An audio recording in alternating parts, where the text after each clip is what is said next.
TV 썬부부입니다. 오늘은 이번 동유럽 여행 오스트리아, 체코, 헝가리 중 여러 도시에서 한국인이 즐겨 찾는 맛집을 찾아 직접 맛본 곳을 모두 정리하여 여러분에게 소개해 드리려 합니다. 참고하시고 여행하시는 데 도움이 되길 바랍니다. 번외편도 있습니다. 제일 먼저 오스트리아입니다.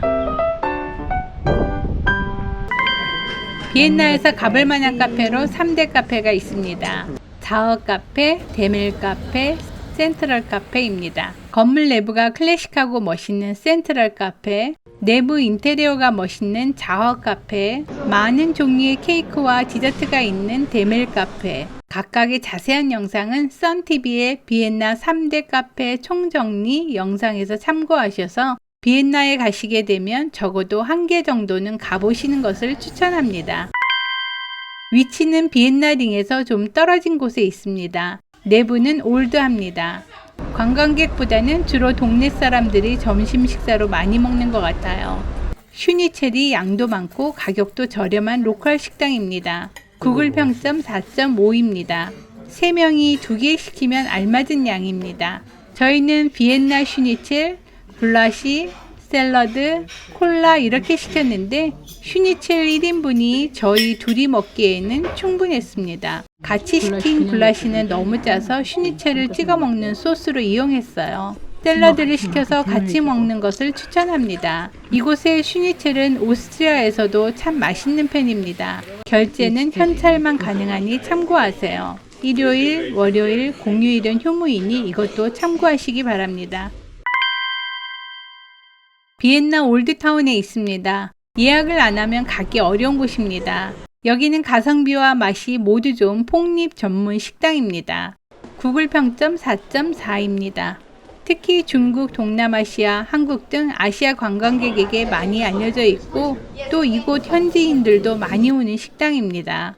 그래서 저희가 갔을 때도 아시아 관광객 3분의 2, 현지인 3분의 1 정도였습니다. 물론 슈니첼이나 소고기 스테이크도 있습니다.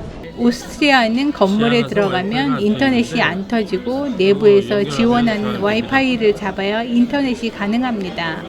저희는 둘이 과하지만 두 가지 맛을 보기 위해 비엔나 폭립과 갈리 폭립, 사과 주스, 콜라를 주문했어요. 어마무시한 양의 폭립이 나왔습니다. 물론 반도 못 먹었고요. 지금 생각해보니 남은 거 포장할 걸 그랬어요. 밑에는 구운 감자가 깔려있고 폭립에는 샐러드가 딸려 나오기 때문에 샐러드를 따로 시킬 필요가 없습니다. 지금 생각해도 또 먹고 싶은 폭립입니다. 인스부르크 왕궁 정원 끝자락 앞에 있는 노점 푸드트럭입니다. 푸드트럭이지만 구글 지도에도 나오고 구글 평점이 4.8인 곳입니다. 11시에서 21시까지 오픈하며 핫도그 및 샌드위치를 파는 곳입니다. 독일식 핫도그인 보스나를 맛보시려면 이곳에서 핫도그 먹는 거 추천합니다. 이곳 동네 사람들이 오가며 많이 사 먹는 핫도그 가게입니다. 바게트를 바로 다시 구워 바삭하게 한 후 소세지를 구워서 넣어주기 때문에 그 바게트 맛이 일품입니다. 물가 엄청 비싼 이곳 인스부르크에서 저렴한 한 끼 식사로도 가능한 곳입니다. 4.5유로의 핫도그를 비롯해 여러 가지 메뉴가 있습니다. 인스부르크 황금 지붕 근처에 있는 슈트루델 맛집입니다. 구글 평점 4.1입니다. 아침 7시에 오픈하여 신선한 빵으로 아침 식사도 가능한 집입니다. 달콤한 맛에서 매운맛까지 다양한 슈트루델이 있으며 아펠 슈트레들이 가장 유명하다고 해서 사과가 들어있는 슈트레들을 먹어봤습니다. 충분한 사과가 들어있고 사과 파이 같은 맛인데 너무 달지 않고 괜찮았어요. 슈트루델 가격은 한 개에 5.8유로입니다. 다양한 슈트레들이 있어 맛 평가는 다양합니다. 외국 여행하다 한국의 맛이 그리울 때 가면 딱 좋은 한식집입니다. 구글 평점 4.6입니다. 인스부르크에서 한식집이 아마도 이 집밖에 없는 것 같습니다. 한국인 부부가 운영하며 점심과 저녁 식사 가능하고 토요일과 일요일은 열지 않습니다. 메뉴는 불고기, 비빔밥, 회덮밥, 잡채가 있습니다. 저녁 식사 좀 전인 브레이크 타임에 갔는데 그냥 주문을 받아줬습니다. 저희는 비빔밥과 불고기를 시켰어요. 정갈한 비빔밥이고 계란 후라이는 1유로로 별도 가격입니다. 비빔밥은 참 맛있게 먹었고 불고기는 저희에게는 좀 간이 짰습니다. 아보카도와 연어가 들어간 회덮밥과 비빔밥이 인기가 있는 것 같습니다. 여행 중에는 고추장이 들어간 음식을 중간에 이렇게 먹어주면 한국 사람 입장에서는 피로가 회복되고 개운해집니다. 판도로프 아울렛에 있는 햄버거 전문인 오스트리아 프랜차이즈 체인점입니다. 구글 평점 4.4입니다. 다양한 버거와 스테이크 등을 파는 집입니다. 햄버거와 스테이크를 먹어봤습니다. 다 맛있어요. 특히 감자튀김을 수많은 소스를 자유롭게 가져다 찍어 먹을 수 있는 것이 이 집 시그니처입니다. 수제 햄버거 좋아하신다면 추천드립니다.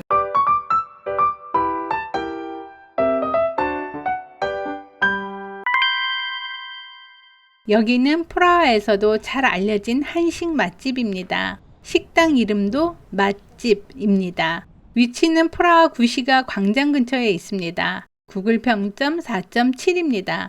내부 인테리어도 아주 깔끔합니다. 메뉴를 보면 진짜로 한국에서 먹을 수 있는 웬만한 메뉴가 다 있습니다. 진짜 신기해요. 그래서 옆 테이블들을 둘러보면 삼겹살을 구워 먹는 등 정말 다양하게 먹고들 있습니다. 저희는 호텔 조식을 포함하여 주식으로 빵과 계란, 소시지, 고기 등을 계속 먹다 보니 정말 간절하게 생각나는 김치찌개 맛이 그리워 프라하에 3박 있는 동안 저녁마다 3번이나 간집이었어요. 직원들이 알아보더라고요. 기본적으로 김치찌개는 계속 먹었고 나머지는 비빔밥과 양념 갈비덮밥을 먹어봤습니다. 모두 맛있습니다. 외국에서 한식집 가면 메뉴만 한식이지 서빙 스타일이 한국과는 다른데 여기는 완전 한국처럼 반찬이 리필이 가능했어요. 이건 정말 신기하고 저희에게는 너무 큰 장점이었습니다.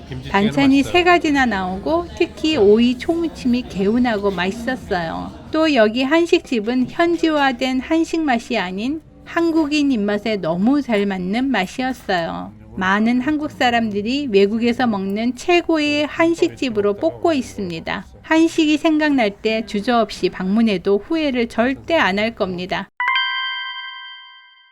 이 집의 위치는 프라하성 구경하고 내려오는 길에서 카를교를 좀 못 미쳐 있습니다. 구글 평점 4.7입니다. 체코식 족발인 꼴레노 맛집으로 이곳은 현지인에게도 유명한 맛집인데 예약 안 하고 점심으로 갔는데 쉽게 들어갔어요. 안녕하세요. 감사합니다. 와이파이 파스포트 스캔 포토 QR 코드 코리아 메뉴, 오케이? 네. 이걸 이용하여 한국말 앱으로 주문하라고 하네요. 메뉴는 사진과 같이 한국말로 떠서 주문하기 쉬웠어요. 이 집에서 인기 있는 메뉴 2가지를 시켰어요. 체코식 족발과 폭립, 콜라, 오렌지 레모네이드 시켰는데 콜라가 처음 보는 미국산 로얄 크라운 콜라였어요. 병도 참 작습니다. 그래서 오렌지 레모네이드 1개를 더 시켰습니다.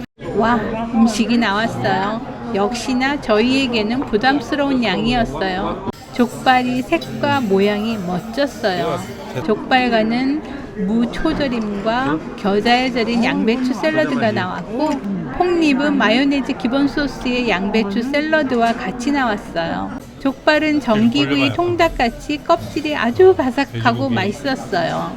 맛이 좋은 족발집은 확실한 것 같아요. 나올 때 보니 맥주통이 아주 근사합니다. 체코식 족발은 우리나라와는 다른 방식이라 꼭 드셔보시길 추천합니다.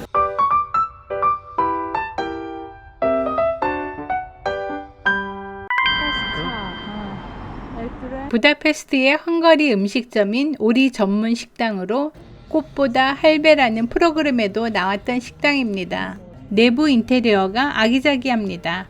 구글 평점 4.5입니다. 점심 특선 코스가 있는데 가격은 1인 6,500포린트로 메뉴 구성은 스프, 메인 요리, 디저트입니다. 이건 가성비가 아주 좋은 것 같습니다. 또 저녁 코스로 음료 없이 1,990포린트짜리가 있는데 메뉴 구성은 전체 또는 스프, 메인 요리, 디저트입니다. 두 코스에는 여러 가지 메뉴가 있어서 각 코스마다 선택하는 것입니다. 또 7시 이후에는 집시 음악이 함께 한다고 합니다. 굴라시, 오리요리 1가지, 스파게티, 음료 2 이렇게 주문했습니다. 굴라시가 특히 맛있었어요. 오리고기는 소고기 맛이 났습니다. 저희는 오리고기를 잘 몰라서 제대로 음미하지는 못했습니다. 여기는 12%의 서비스 요금을 별도 청구합니다. 부다페스트 국회의사당에서 도보로 7분 거리에 있습니다. 구글 평점 4.7로 맛이 있다고 소문난 헝가리 음식점입니다. 여기는 예약이 필수입니다. 저희는 예약을 못해서 그냥 워크인으로 오픈 시간 좀 전에 가서 줄을 섰습니다. 줄 선 사람들은 모두 예약을 못한 사람들이었어요. 예약 안 한 손님 4테이블 들어갔습니다. 예약은 테이블 100% 받지 않기 때문에 만약 예약이 안 되었다면 저희와 같이 오픈 시간 좀 전에 가서 워크인으로 줄 서면 들어갈 가능성이 큽니다. 바로 들어가지 못하면 식사 한 타임 돌리는데 1시간 30분 이상 기다려야 합니다.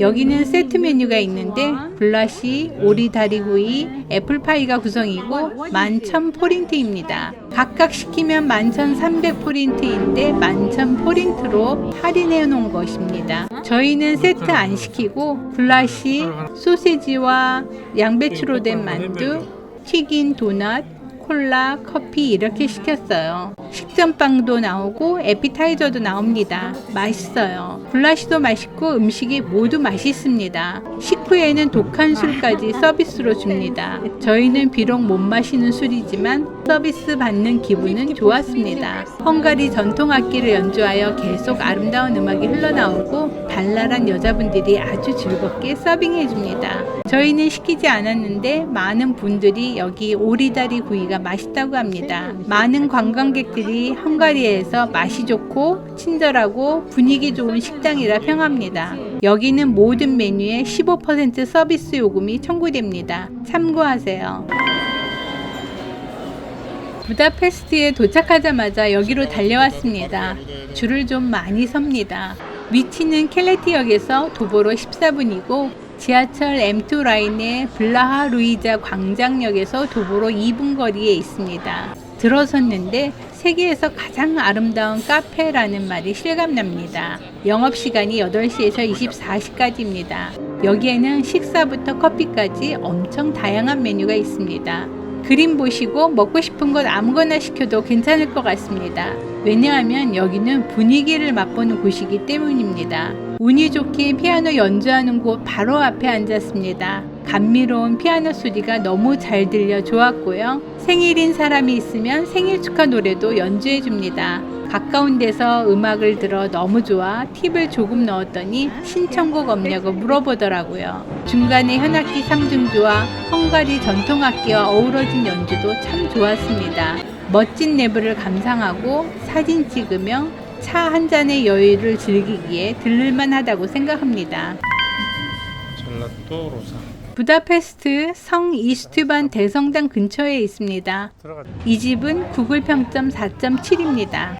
스몰, 미디움, 라지 이렇게 있고 저희는 미디움으로 믹스베리, 망고, 피스타치오 맛으로 주문했어요. 사이즈를 정해서 계산하고 나면 쪽지를 줍니다. 순서가 되어 쪽지를 건네주고 원하는 맛을 선택하여 말하면 만들어줍니다. 예쁜 장미꽃입니다. 맛과 비주얼을 모두 잡은 젤라또 집입니다. 꼭 드셔보시길 추천합니다. 생소하겠지만 부다페스트의 국제공항인 페렌치리스트 공항의 PP 라운지입니다. 폴란드 항공의 비즈니스석을 타게 되어 어느 라운지를 갈까 고민하다가 PP 라운지에 가게 되었는데 저희가 동유럽 도시마다 가서 굴라시를 먹어봤지만 이곳 라운지의 굴라시가 저희에게는 가장 맛있게 느껴져서 소개하게 되었습니다. 맛이 가장 한국인에게 잘 맞는 맛이 아닐까 싶어요. 정말 얼큰한 소고기 묵국 같은 맛이랄까? 아마도 여행 끝자락이라 한국 맛이 더 그리워 이 굴라시가 그런 느낌으로 다가와 맛있게 느껴질 수도 있었겠지만 2번이나 갔다 먹었습니다. 비즈니스석을 안 타더라도 많이들 쓰시는 PP카드 라운지이기 때문에 혹시 이곳 공항에 라운지를 오게 된다면 꼭 한번 이 굴라시를 드셔보시길 추천합니다.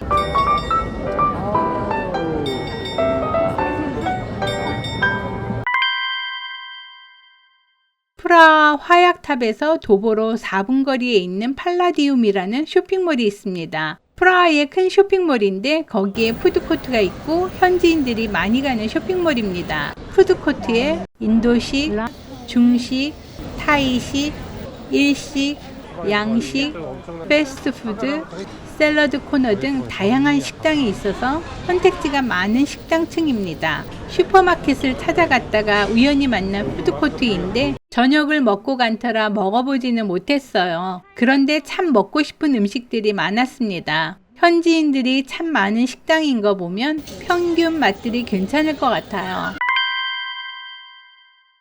인스브루크 구시가지의 토마셀리 젤라또 집은 황금 지붕 근처 호프가스와 타운 광장 2군데 있습니다. 구글 평점 4.6 젤라또 집입니다. 타운 광장 쪽에 있는 매장이 더 붐비고 더 많은 종류의 젤라또가 있습니다. 한 스쿱에 2.1유로, 두 스쿱에 3.9유로, 세 스쿱에 5.7유로입니다. 유명한 다른 지역의 젤라또만큼 맛있지는 않고 이 지역에서는 맛있는 집입니다. 인스브루크 여행하시다 당 떨어질 때 먹을만 합니다. 오스트리아 여행을 하다 보면 많이 보게 되는 매너의 웨이퍼, 모짜르트 초콜릿 등을 파는 과자점이 있습니다. 선물용이나 간식으로 먹기 좋습니다.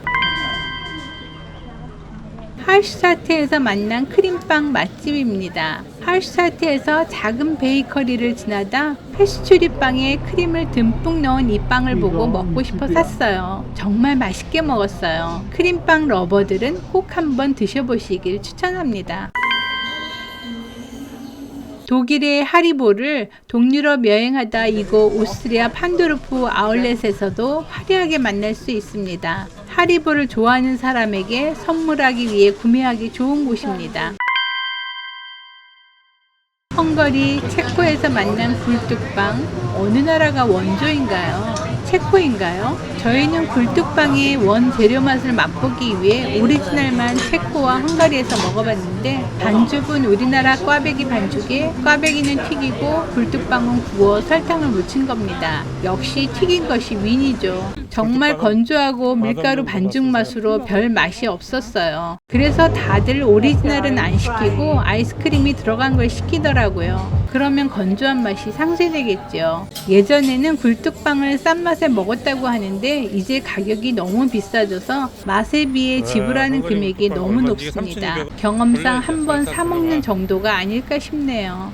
이것으로 동유럽 3나라 5도시의 맛집 14곳과 번외 6군데를 소개해드렸는데요. 여러분이 동유럽 여행 가시면 참고하시고 자신의 취향대로 맛집 여행을 잘 계획하시는데 도움이 되길 바라는 마음으로 이 영상을 만들었습니다. 감사합니다. 썸부비의 세계여행 동유럽 맛집 소개였습니다.